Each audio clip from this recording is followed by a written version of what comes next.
Welcome to this explainer. Look, if you're tuning in, you're obviously someone who values focus, efficiency, and, let's be real, getting the absolute most out of your time. Today, we're unpacking some research that might literally invalidate the way you've been studying since, well, middle school. We've got a wonderfully concise but incredibly powerful piece of source material to dig into. It sets up what I like to call the ultimate learning showdown. We've got two deeply established methodologies, cognitive mapping in one corner and simulated practice in the other. Okay, let's dive into this and see which method actually deserves your time and mental energy. Now, I want you to start by asking yourself a really direct question. Does your current study method actually work? Be honest. We all have our comfortable little routines, right? We sit down at the desk, bust out the 5 different colored highlighters, open up the books, and just go through the exact same motions we were taught years ago. But when the pressure is really on, when you actually need to recall that information and apply it in real time, does that knowledge hold up? Questioning if those deeply ingrained habits are truly serving us is basically step 1 toward better retention. If you've ever felt that super frustrating disconnect between the countless hours you put in and the, frankly, mediocre results you get out, well, that tension right there is exactly what our source material addresses today. So let's define the first contender in our clash: cognitive mapping. At its core, this is a learning methodology fundamentally centered around spatial organization and repetition. Think about what that actually looks like in practice. You're taking abstract information and giving it a physical, spatial geography. You're organizing it into these distinct visual categories. And then the learning mechanism relies entirely on repetition. You look at it, you review it, you scan it again and again. It's a very steady, predictable, cyclical process. Basically, you build a map, and then you repeatedly trace the routes with your eyes, just hoping the terrain gets permanently etched into your brain through sheer exposure. In practical terms, cognitive mapping usually takes the form of something we all know incredibly well. Yep, mind mapping.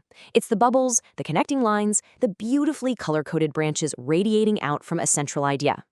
And hey, it feels highly productive, doesn't it? You're taking a massive, complex topic and meticulously breaking it down into this stunning, organized web. You are essentially translating the whole theory of cognitive mapping into a highly visual, everyday task. It genuinely feels like learning because, well, you're busy organizing.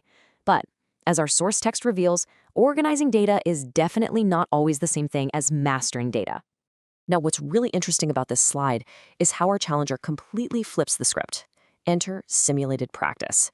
Instead of focusing on spatial organization, simulated practice is an active learning methodology based entirely on mirroring actual application environments. So rather than just neatly structuring the info, you're actively putting yourself in the exact conditions where you'll need to perform. You aren't merely looking at the material, you're interacting with it under the specific constraints, triggers, and pressures of the real-world application. It's all about rehearsing the output rather than just organizing the input. And the everyday application of simulated practice is pretty straightforward. Practice questions. It's exactly what it sounds like. It's the act of testing yourself before the actual test. It's grinding through the practice problems, staring down that intimidating blank page, and forcing your brain to retrieve the information without the comfortable safety net of your beautifully organized notes. Cognitive science actually tells us that the struggle of retrieving this information is what cements it in your memory.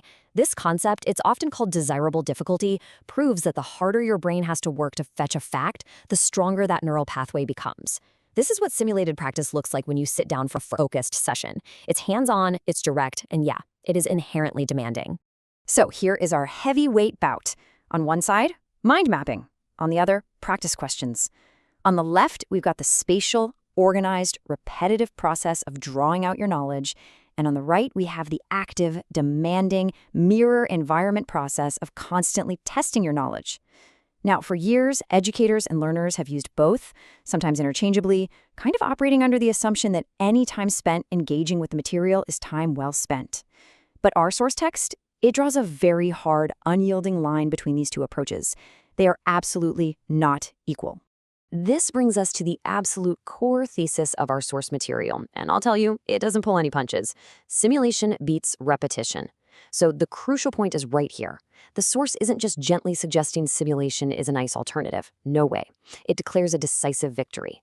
When you pit the mechanics of practice questions directly against the mechanics of mind mapping, the simulation of the actual event fundamentally, predictably outperforms the repetitive review of the mapped out info. But why? Why does the grueling act of simulating the test triumph so completely over repeatedly viewing a perfectly organized map? Well, this brilliantly illustrates exactly why that victory happens. It all comes down strictly to mechanics. The verdict is definitive. Simulation is greater than repetition. First up, simulation forces active application. When you're doing practice questions, your brain is actively searching, retrieving, and dynamically applying data. It is literally firing on all cylinders to solve a real problem. Repetition, on the flip side, traps you in passive mapping. I mean, no matter how pretty that mind map is, the act of repeatedly looking at it is inherently passive. Your brain recognizes the information, sure, but that creates a really dangerous illusion of competence. Recognition is not the same as the ability to recall and apply. Active application builds those durable, robust neural pathways that passive reviews simply never could. Based on this highly definitive conclusion from our source material, the takeaway for you, the focused learner, is incredibly direct. It's time to pivot your strategy. Look, I know exactly how comforting those colorful study guides can be, but if your study diet is heavy on organizing, color coding, and passively reviewing mind maps, you are relying on a fundamentally weaker methodology.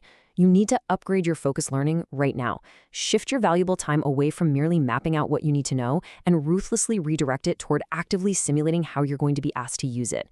You absolutely have to choose simulation over mere repetition if you want to see real, durable results in your understanding and performance.